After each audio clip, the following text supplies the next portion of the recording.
Yes. In a non-binary panic, I had to call you. On the way to Costco. Yeah. I don't like Pride. When I say that, I don't mean I don't like it for other people. I think that what sometimes is missing for me in Pride, there is a lot to celebrate and be proud of, and the like coming together and all of that is great. But sometimes it's really like sad and hard, and there's a lot of grief, and there isn't a lot of space for that in that period. Because there's a degree of like, if you show that like sometimes it's hard and sad and like all of that, then maybe the world will use that against us, and we don't want that. We don't need to give ammunition. Maybe it was that I was putting on a performance. Yes.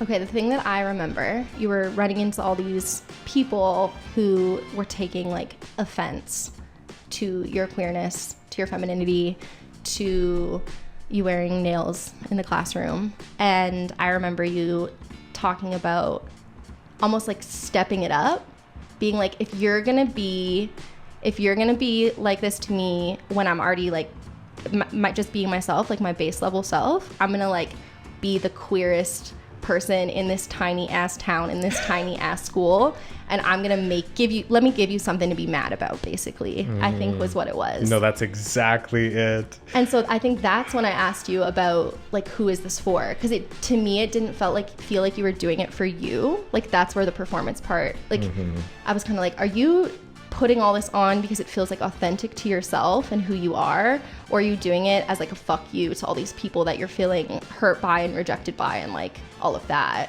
and to like teaching as an institution feeling rejected by that, like all of it. And I remember you just sat and like stared into the distance and were like and then I was like, oh no, they're really mad at me, I think.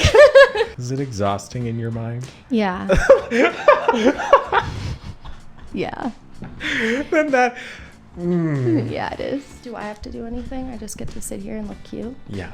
Okay. Hello, babies, and welcome back to Detox, your safe space to explore your creativity, expand your critical thinking skills, embrace your cringe, and prime yourself for connection. I'm your host, David Day, and today I'm very excited to introduce our guest.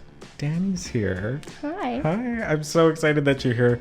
Thanks for coming and putting yourself out there in a platform like this. Yeah. Thank you for having me. Of course. I'm so excited. We're here. It's June. We're going to talk about queerness. So let's get into it.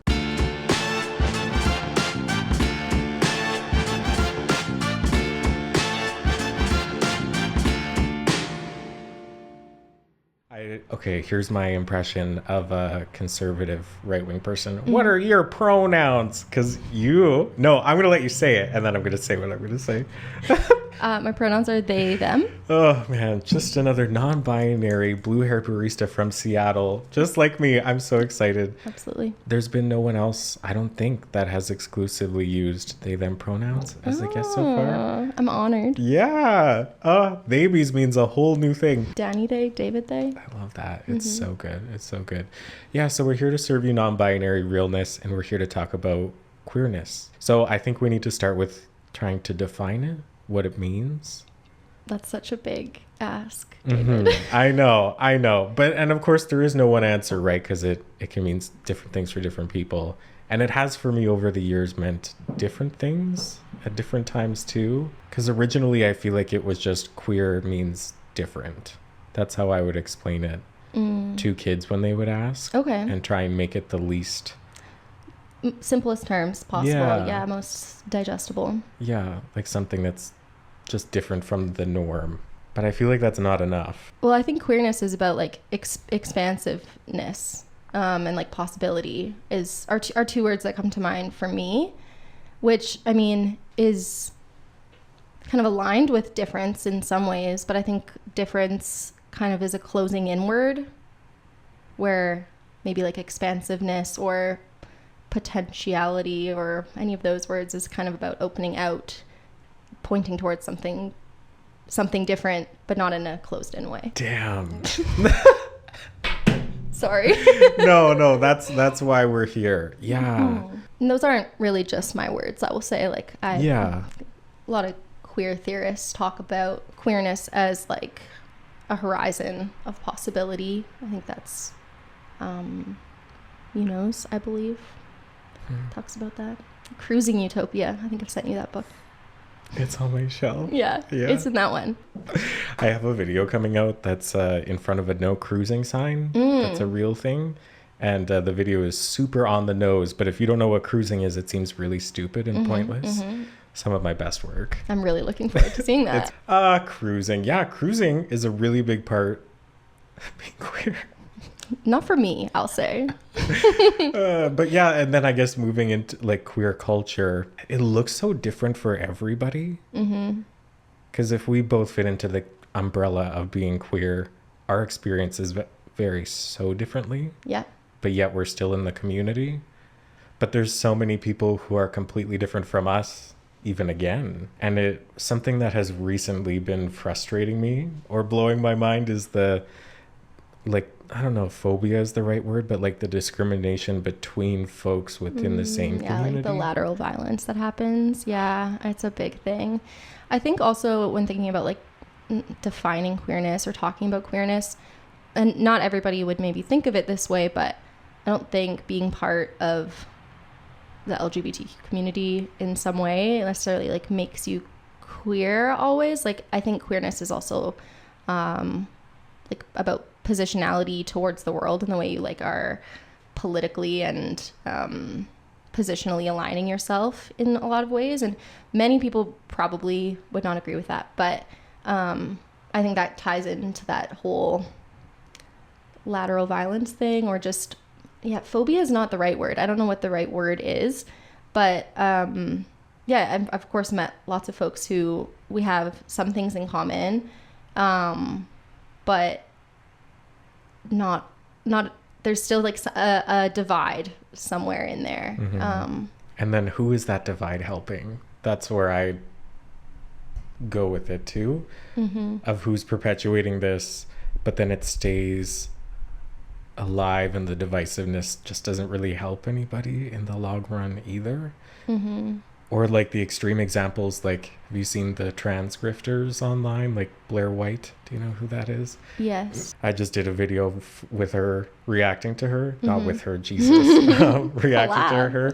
I would sit down with her. You know what? I have enough patience. I would absolutely do that. I think it's a character. Or at least to some extent it's being like turned up to 11 for clicks. Because it is outrageous. It is outrageous. Well, the algorithm pushes the outrageous stuff the most, right? Like anything with nuance or like a middle ground or like any of that, that's not what gets picked up in the same way, right? People, and I think it's not even people are not interested in the ones with the nuance. It's just that's not what they're being shown always. Oh, you are a friend of the channel. Nuance is used way too much here, so I'm glad you do that too. But it's true, so much of it. Yeah, okay. So, like Threads, do you know what Threads is? Yes.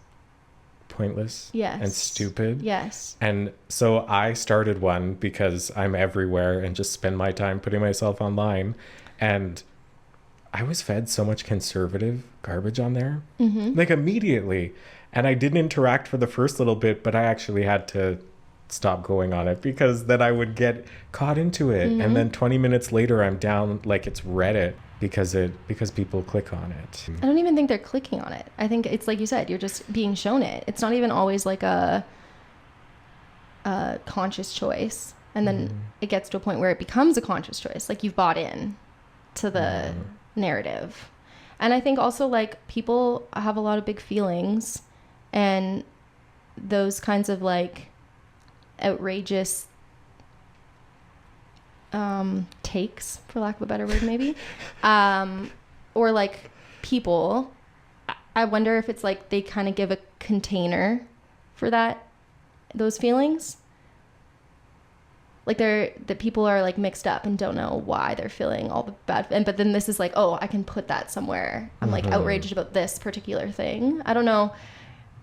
There's, of course, probably so much more to it. This really falls into a next question is okay, so if queerness is expansive in the way that we talk about it, like a diverse gender expression or a sexuality that's not heterosexual. Mm-hmm. Like, for those things, why are people afraid of that diversity? And even like in the most, I don't know if you felt this in the last little bit, but there has been a climb in all of the, is homophobia the word that I'm using here?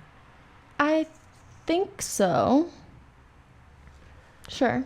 And I feel like a lot of it is perpetuated by things that we find online, but it's in real life too. Mm-hmm. And I feel like it really started in the schools, because that's where I felt it the most. Is I started to feel the trickle down of like eyes being adjusted a little bit more on me as I would move through a school setting. Mm-hmm. And then I felt it getting too much, and I left thinking that it was just that one school. But then as I started to look around more, it was almost every school. I'm trying to see what question you're asking me here. I know. Because I'm picking it up. Yeah. But all I can hear in my head is Blair White going, "So how many genders are there?" And like, sticking the mic in your face. Yeah, exactly. Yeah. I fucking hate her.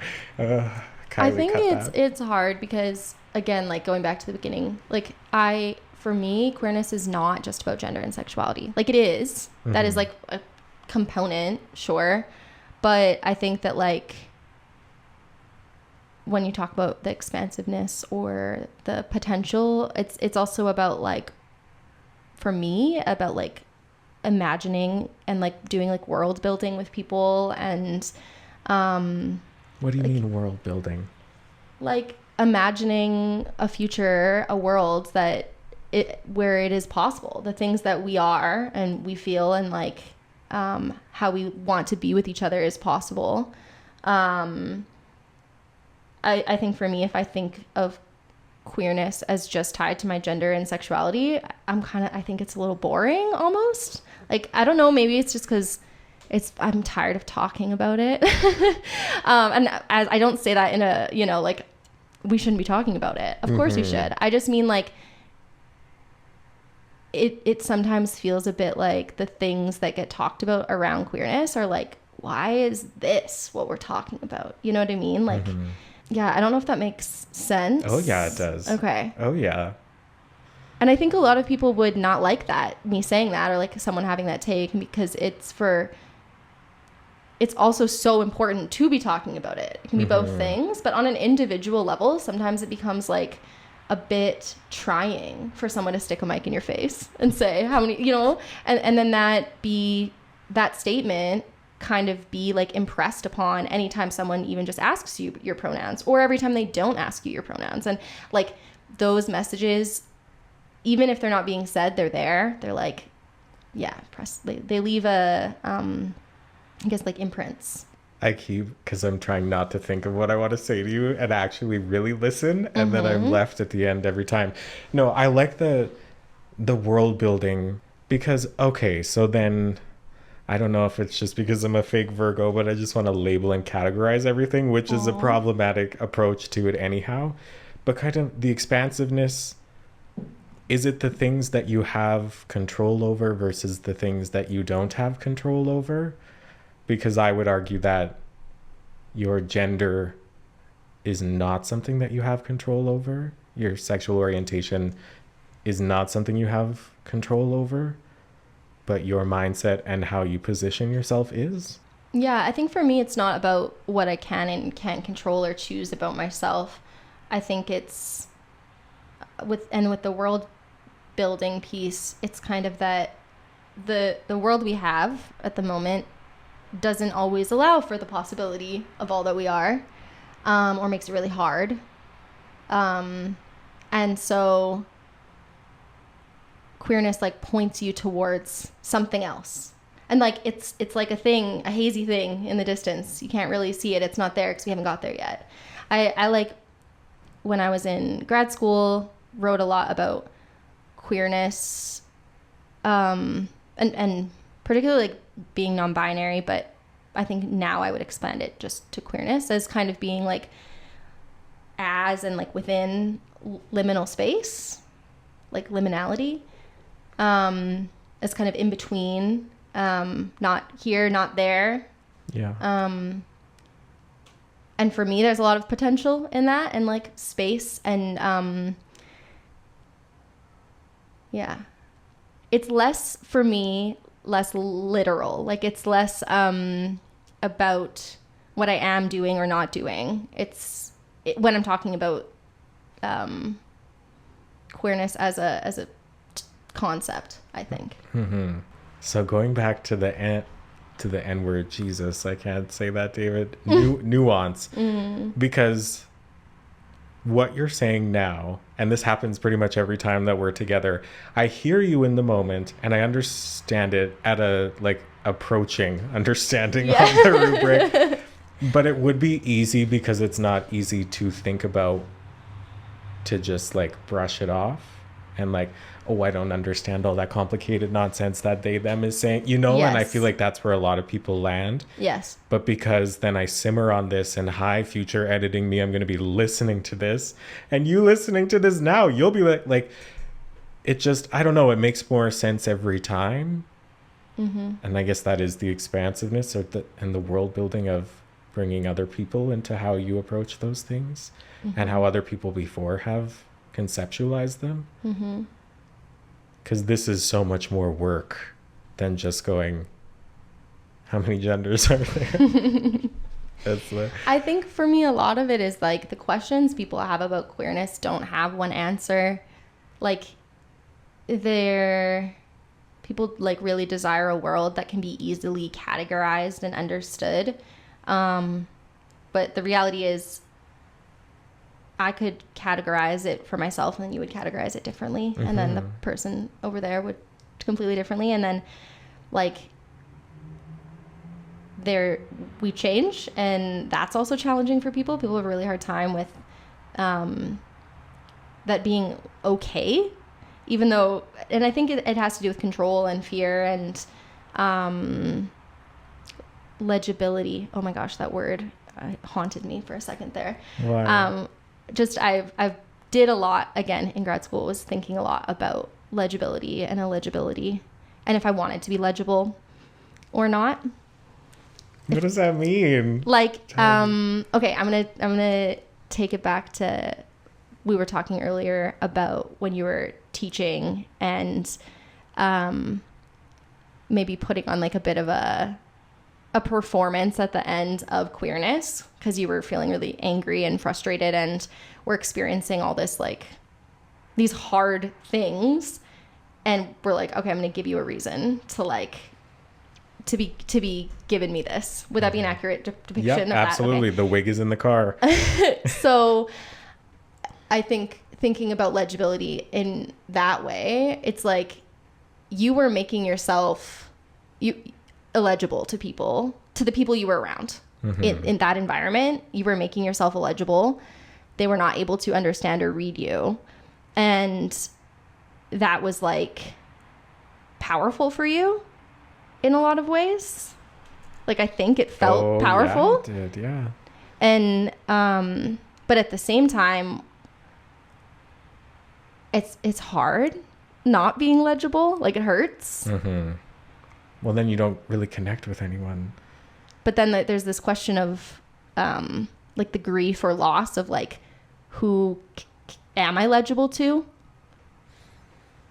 And like, how do I make myself legible to others? And is that still me? Like, I just have a lot of questions about that related to, like, it's definitely very tied to queerness. I think there's other things in there just around self and, I'm not going to get into that because it gets a little maybe too meta, but those are some of the things I kind of think about around that. I guess I didn't even ask you to introduce yourself, did I? I just jumped down your throat and said, what are your pronouns? Mm-hmm. What does queerness mean to you? That's fine. I'm Dani. Hey. Like, I don't know. I feel like I have a hard time with introducing myself because I never know what the important things are. To that person. Or to me, even. Like, what are the things that, like, you say? You know, Okay. No, this is... Okay, so we don't know each other and we're meeting each other for the first time, right? Hi, I'm David.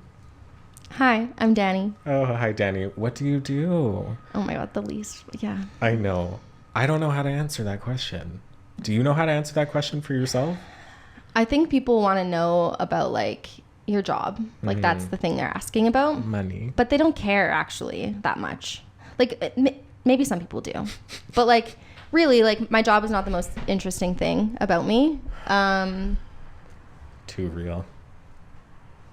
But I also don't know that the most interesting things about me can be delivered in a 2-second blurb to a stranger. This comes back to the legibility and illegibility. Like how much of me do I want you to know, person I'm just meeting? So I have a really hard time. I think I get really awkward and I'm just like, oh yeah, hi. Like, I don't know. Yeah. Sometimes I talk about art. I think it depends on the environment I'm in. So yeah, sometimes I might talk about art. Sometimes I would talk about my work. Usually just say my name, I think. Actually, since moving to Toronto, I think in the last 2 years, that's been something that gets talked about when I'm first meeting people, is that I'm like new to Toronto. People, I don't know why that always comes up, but it seems to. Less now that I've been there a little while, but what do you say? I say something different, I feel like, every single time. And every time I'm disappointed with how it sounded. Because nothing encapsulates it all together. Yeah. Except, I guess what you said is your name. Yeah. Because I struggle with it because I don't actually struggle. It's everybody else who struggles with this, is that there are so many different pieces. There is like the educator side, and then the activism side, and then the performer side, and then the creator side. That all feels super connected. I was going to say they're all the same thing. Exactly. But people don't understand them as the same thing or just as being you. Like I think people often like separate and separate it from the person. It's just like an interest or a thing you do rather than, and I think for a lot of people, sometimes their work is completely separate from them. It's just, you know, I think right now, like the work that I'm doing is probably more like that than it was when I was a teacher and just a teacher. Yeah, I get what you mean. I like that because it is who I am. And it just feels more satisfying. Like I'm not developing things that can be gone if I leave that job. It's who I am. It's like an extension of yourself, kind of. It's like I think about the art that I make and like not just like the actual product of the art, but like my art process in the same way. Like it's me.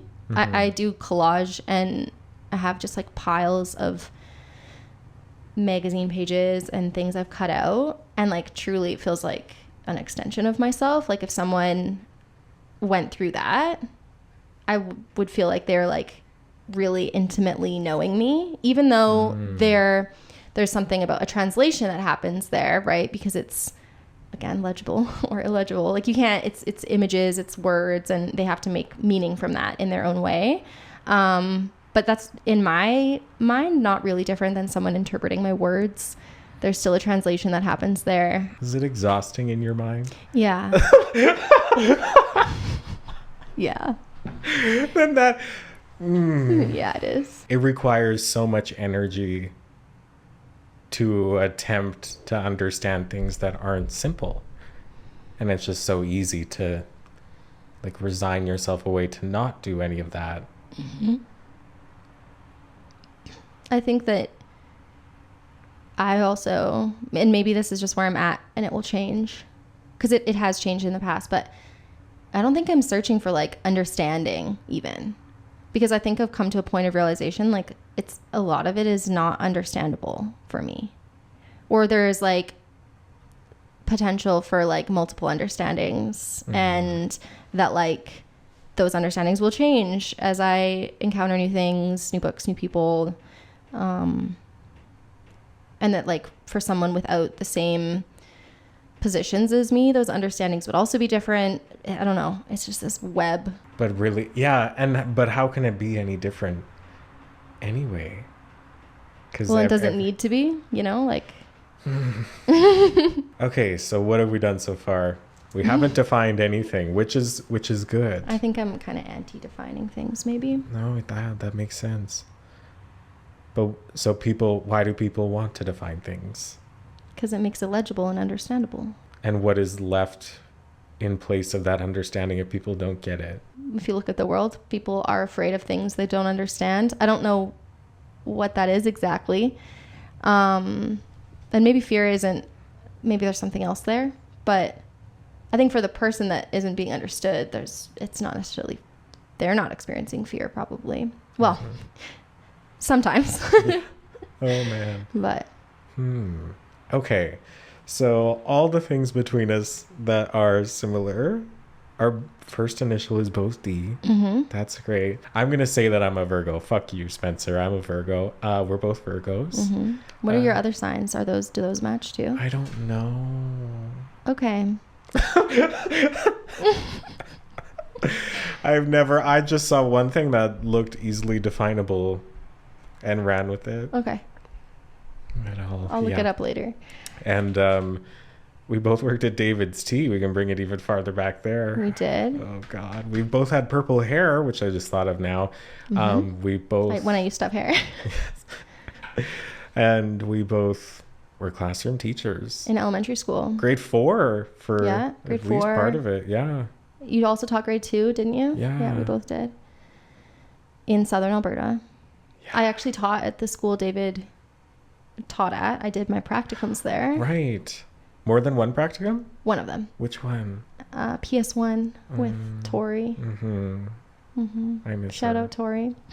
There's still things. Tori was like the teacher that made me realize that I didn't need to be like all the other teachers. Mm-hmm. Oh, I guess the last thing that's similar between us is going to grad school. I just love that I'm like a year and a half behind you. Yeah. So I can't wait to see That's something we what... always say. Yeah. We followed the same trajectory in like moving and grad school and so much. other things.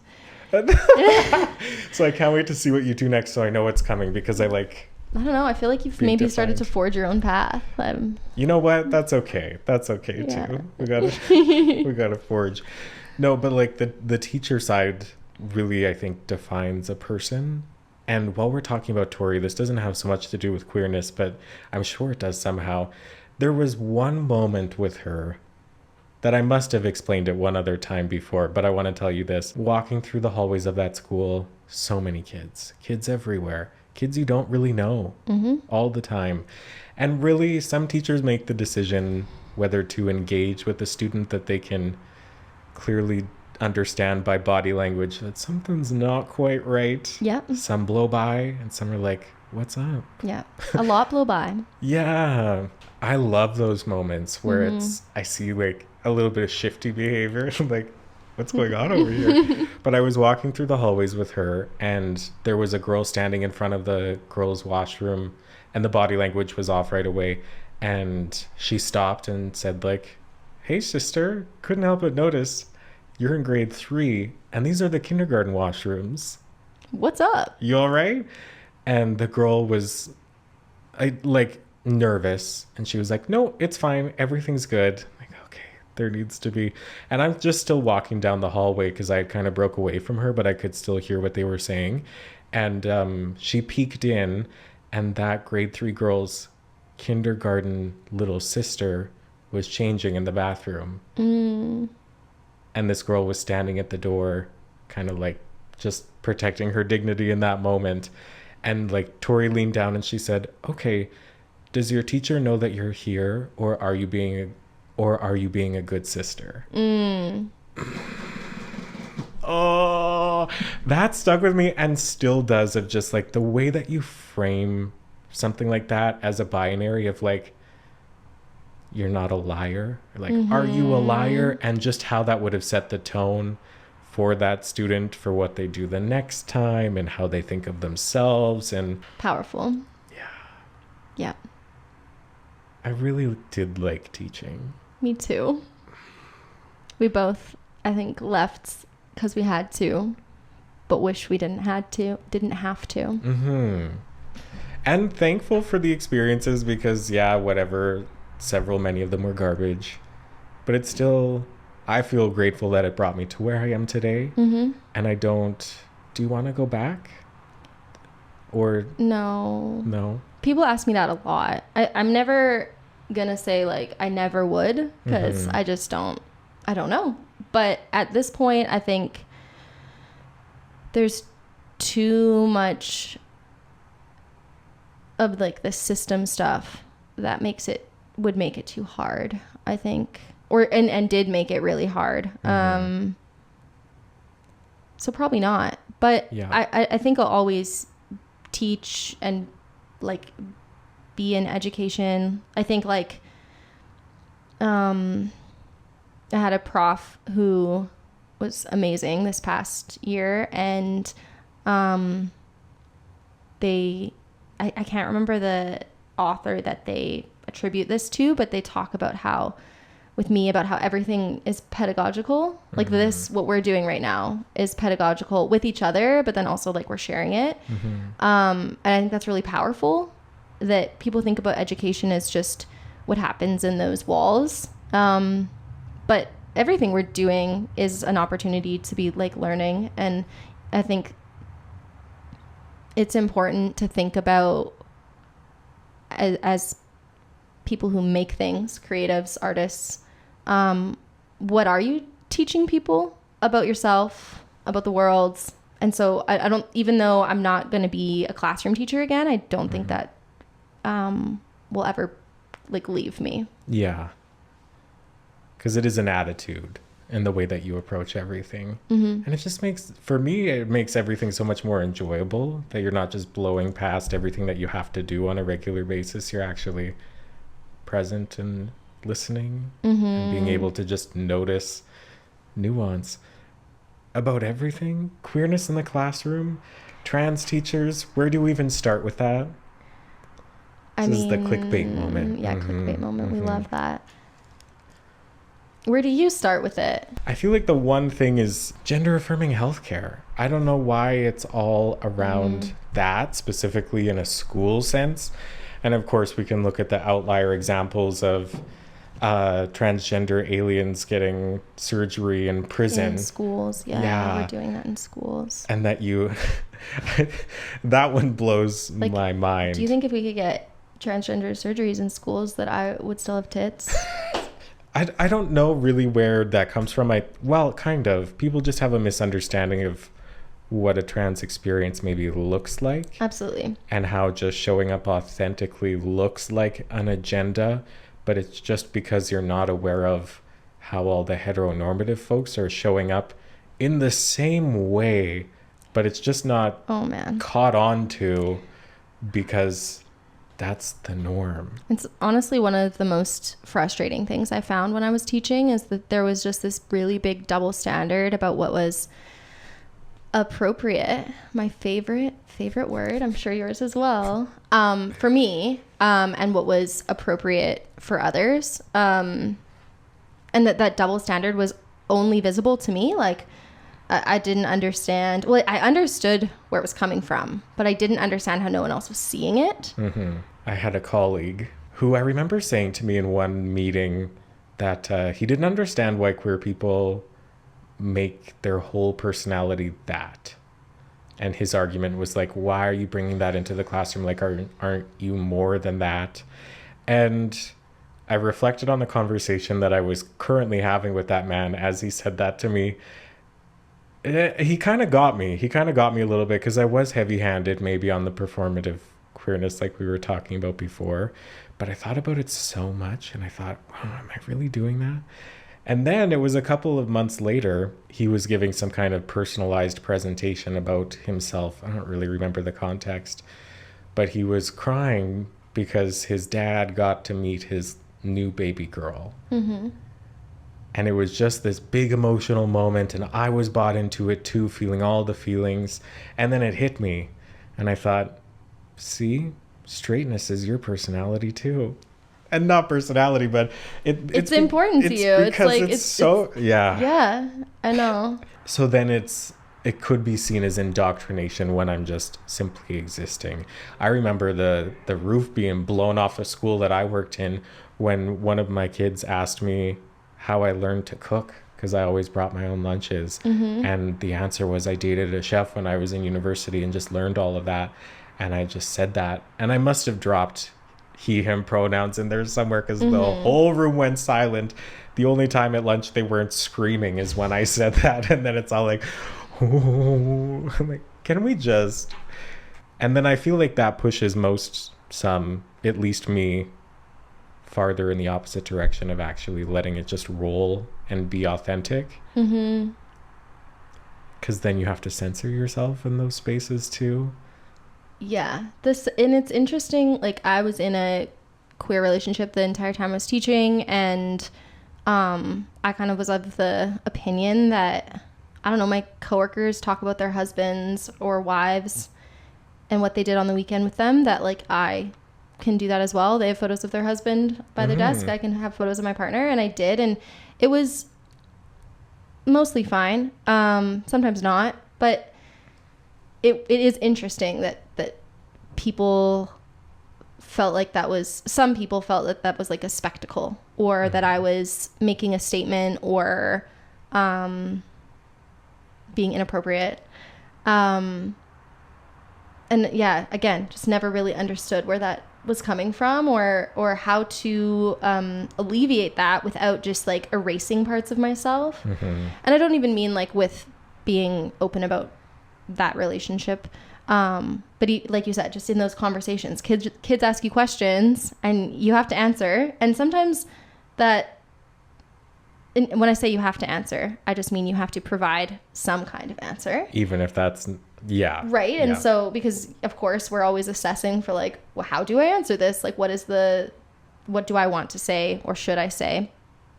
But you have to do that in a split second, and that's hard when they're asking you about, like, I don't know, lunch, and it's a million times harder when they're asking you questions that you are worried you're gonna get like reprimanded for if you say the wrong thing.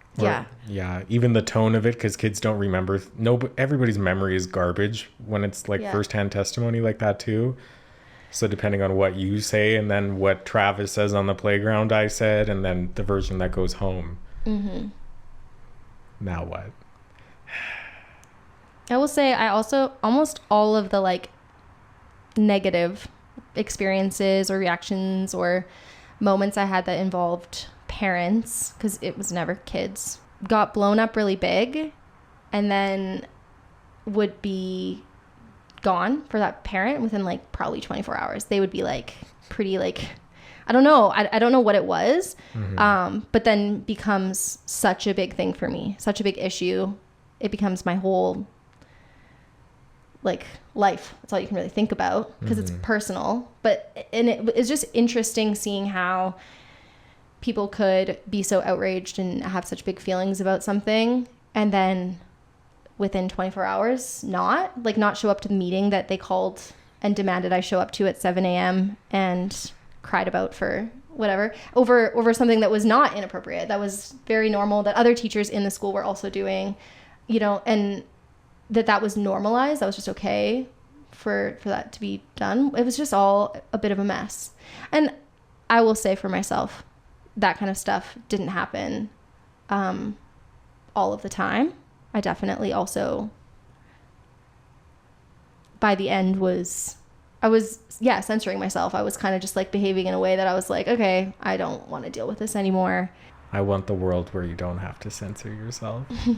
But the answer to that is education for everybody. There has to be that understanding there. But that's, well, okay, yeah, then I suppose religion gets into that too, because that's a different conversation. But that's where a lot of that stems. Most of the problems that I had, like you said, were never the kids. I never had a kid that was rude to me on purpose for the intention of hurting my feelings. Never. Not once. It was all, if you're paying attention, you can see exactly what's going on, and it has nothing to do with them or nothing to do with me. But it was all, the parents were really the only problem. And lots of them weren't. Lots of them were lovely. So many of them were amazing. Yeah. But then you get those handfuls that are really loud. The gender affirming care. So in Alberta, because you don't live here. Not anymore. That sounds lovely. In Alberta, our premier, Danielle Smith. I'm familiar. separated a few things, right? So the trans women in women's sports, and then the pronouns in schools is something that's coming now too. But then the inclusion of the curriculum that's made by the Christian company, that stuff, and then the gender affirming care. So for the when I was watching the Blair White videos, the how old do you think somebody should be to get gender affirming care? I don't know. What do you think about that? Because for me, I don't think there's an age. I think it has to come down to every situation.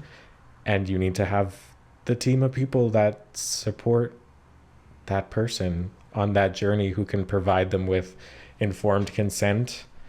Mm-hmm. And I hate the, you're going to regret it, or what if you regret it? You could say that about anything. Mm-hmm. At some point in life, you do have to make a choice. That choice doesn't have to happen at 7 years old when you go to the petting zoo and you just decide to have bottom surgery. Like, it's a whim that some people think that it is. Like, it has to be planned, and you have to have a doctor and a psychologist, and there's all these people involved in that it's not just a I also think, like, long thing. When we're talking about gender affirming care, like, people just often think about, like, physical transition and surgeries, but there's, like, so many other things that are involved in gender affirming care, like, on a larger scale, a non-medical scale. But yeah, I don't know, age, I just think that it's a kind of I don't think it's a very helpful question. I understand why, like, legally, all of that maybe they're, well, when I say I understand, I actually mean, like, I don't actually fully understand how all of that works in terms of, like, how they make decisions around that. But I would agree with you completely that, like, it's really about supporting the person. And when you think about, it's just, you know, like, trans kids who don't want to be here because they don't have access to that, and that, like, I don't know the stats, but I know the power of that, of the support of families or their care teams and all of that. And just I think that is more important in a lot of ways. I don't know, I feel like I'm not speaking in a very nuanced way here, or not a very articulate way. That's articulate is the correct word. This is what I always struggle with, specifically with Danielle Smith. Do you think she thinks she's doing the right thing? Yes. And I don't think that's true for, like, every politician or person, for every person in politics. But I think that she thinks she's doing the Lord's work. Yeah. How else do you do that? Like, how else do you go through with all of that? I think some of the things that I've seen since being home and watching the news and stuff is maybe more of the political theater, I think, is a word I saw on the news. You know, making claims or statements that actually will have no impact on things because federal policies and stuff will supersede it. But in the case of a lot of this, I think, like, it's actually her viewpoint, actually what she believes, and maybe has stretched it and made it more extreme to get votes. I don't know. I find it complicated and strange. I think what I find confusing about all of it is that a lot of the stuff is just, like, lies about what people are doing or how they're behaving, and is just so far removed from what's actually happening. And I don't understand how that can feel okay. Like, just knowing you're just, like, making stuff up. But I want to know what you think about this. I don't think Pride should be political, but I feel like in our perfect world, if we're world building, Pride shouldn't be a political thing.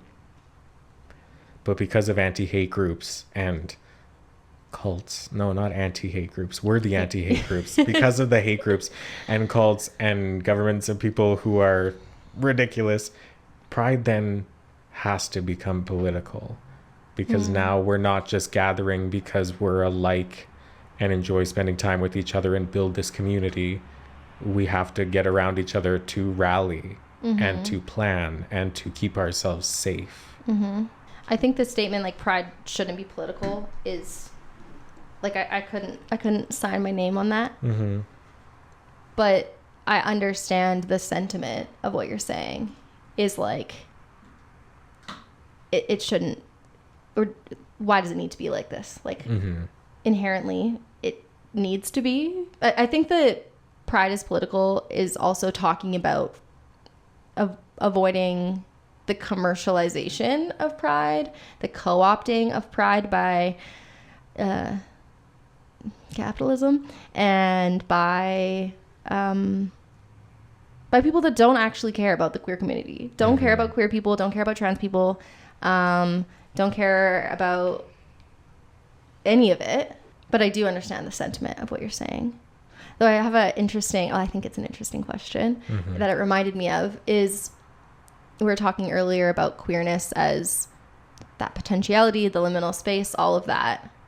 If queerness was not that, what is it? Like if there's, I don't know if that makes sense, but if queerness and being queer isn't, I guess, to really oversimplify it, if queerness isn't in like that dichotomous relationship with, dichotomous, is that the right word? Yeah, with like straight cis normal culture, what is it then? So if it's the same as, then is it queerness? Do you want to be queer? If it's kind of weird and complicated question. So it almost has to exist in opposition to. Yeah, and I think about opposition also not as defiant.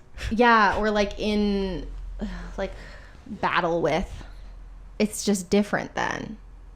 It's another direction. I don't know how we got here from schools, but yeah, I like it. Adriana LaGrange. Oh my God, don't even, please. Yeah. Ariana Grande. That was the joke until she got transphobic and then she doesn't get a fun nickname anymore. Okay, do I remember this correctly that your master's program was social justice? Was through that lens? Or did I make that up? No, there is a social justice program at U of T. Okay. And I wanted to go into it. I considered, but decided that I would go with the thing that was more legible on my resume. I have a master's of ed in adult education and community development. Okay. Yes. But I really just read a lot about queerness and disability studies and philosophy. So pride. Do you feel like pride is, like, do you feel different in June? Do you feel proud and like, it's pride, honey? No. No. I don't like pride. When I say that, I don't mean I don't like it for other people. I think that when I was teaching, I didn't like pride because almost all of the violence and hate that I got came during June. And not because I was doing anything differently. I think visibility makes you kind of vulnerable sometimes. And so that was hard, I think.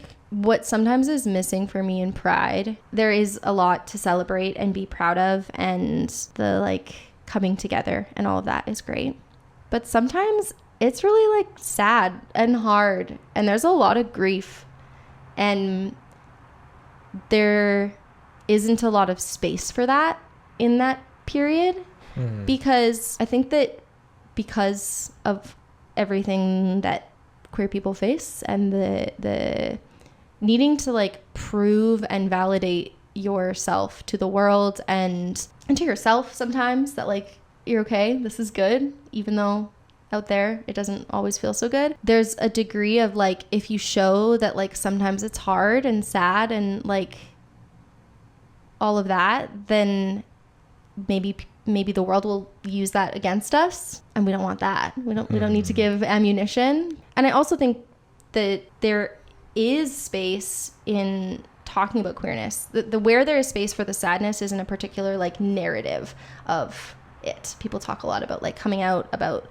that experience, and that's often like quite, for many people, really hard, heavy stories.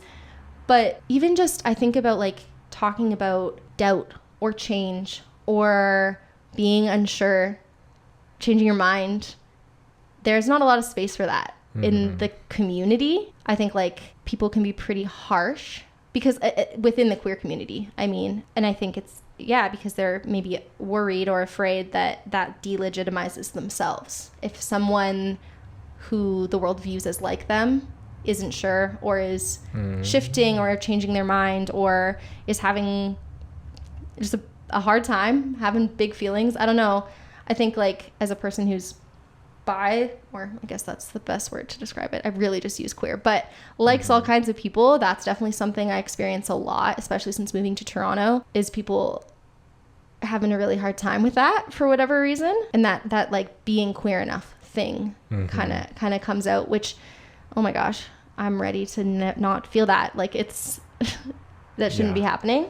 But it's really just others projecting it onto me. I think it's not that I actually, if I'm just myself, I don't feel like that. That's interesting, because I've heard it a lot from the opposing side. Like, it's not necessarily the same thing, but almost in a similar vein of, if you perceive or express your sexuality as this, and the world sees you as that, maybe gets to know you as that, but oftentimes it's just what a person looks like or sounds like or acts like. If you deviate from that, then there is that level of not being accepting to it. Absolutely. Depending, right? But then that I've seen then right-wing people weaponize that, because then that's giving culty vibes of you have to be this if you want to be here. And that I see, because it's interesting, the lateral violence is what you said from people that still, even though they have such a diverse expression for anything, everything, some things, the labels that get thrown on, like when I called you that day in a non-binary panic, I had to call you on the way to Costco. It's because people want to label things, but then it's from that side, because you have to be gay enough. I always get that a lot, because I try not to talk about my sexuality, because why does it matter to you unless you're trying to engage with me sexually? And if you look at it from that lens, there's a lot of creeps out there. It's true though. Why are you asking me that? That's not what we're here to do. This is a bank. But I am often like met with surprise when I give the answer, I think, too, just off of the personality traits that I have. What people assume. It just because I have a lisp, that means I'm this, or just because I do drag, it means I'm this. I think it's interesting, like I've experienced, and again, like you said, people making assumptions about you. Like, I think some women being almost like feeling betrayed that I'm not just into women. Like, I'm not. Yeah. Okay. Like, that's the feeling I get from their reactions. And I don't know why. I'm like, why do you care? Like, but it seems to be a thing. Or like going on a date with someone and them being like, couldn't be me, like very judgy, like just a lot of that. People being kind of like incredulous, I guess, about who you are and the way you're living your life, even though it has nothing to do with them, because they couldn't imagine doing it or couldn't imagine seeing you that way. Oh, I hate that. Yeah, I think about that a lot, because if somebody can't see something for themselves, it's hard to take a step out and actually see it for you. And then they can just dismiss it. We've had such good conversation. We have. Okay, what's our final message here to those maybe queer folks listening? I can't imagine you wouldn't be if you were listening to this and got to the end. But hey, if you're here and you just want to learn, I love that for you. Is there like a piece of advice that you would give, or like a final message or something around this idea of pride? I think I would say that, like, we just talked for however long we talked, and like it's okay if none of it like landed for you or like aligned with the way you think about queerness or your queerness or the way you think about pride or the world, because there's not one way to do it or one way to be, which is kind of what makes it special. You have to almost build your own definition of it, which is overwhelming but also quite exciting. Yeah, and I think like for me it's been a lot and continues to be a lot about like learning from others, reading a lot, listening. Also like knowing when I don't want to listen, like when what someone is saying doesn't align, and I'm like, that's great for you, but like I don't, it doesn't for me, and that's okay too. I think that just because there might be a lot of loud voices, that doesn't mean it needs to be the loud voice that you listen to. Also to like, you know, all the straight people who may or may not be listening, that like Hi, Mom. Hi. I'm thinking about teaching again and about pride during teaching. Yeah. The little things make a really big difference for people. So if you can do a little thing to make your queer trans coworker not have to do that themselves, not have to do that labor, take on like the emotional response of it all, like do it, please. Like it helps a lot. And if that example is laid by somebody and then somebody else sees it, and then it slowly builds around an easier pedagogical. Your favorite pedagogues? Yeah. God, non-binary realness. I'm so happy. I don't know if I have a final message. Maybe don't get off on becoming more outrageous to people to get a reaction out of them. That's something I've learned about myself. Yeah. Because it's easier to get pushed in the other direction and start to engage in things that I don't know. I don't regret any of my behavior, but I do regret my intentions. I remember you said that to me before, I think. I'm glad I wore nails. Yeah. And like painted them and went with a rainbow fan on June 1st and all of those things. But the reason behind it. It would have been great if you did it because you just wanted to do it for you. Yeah. Which was part of it, but it wasn't all of it. Yeah. I think that's a good message. I'm looking inward. Oh God. Okay. Well, thank you for coming and talking with me. If you want to listen to the first 2 seasons of D-Talk, you can do it on Spotify or watch on YouTube. You can find me at Gradient Arts on Instagram. And yeah, that's where you can find me. Amazing. All right. Go home. Be queer. But only if it's for you, and make sure that there's nuance. Okay. Bye. Bye.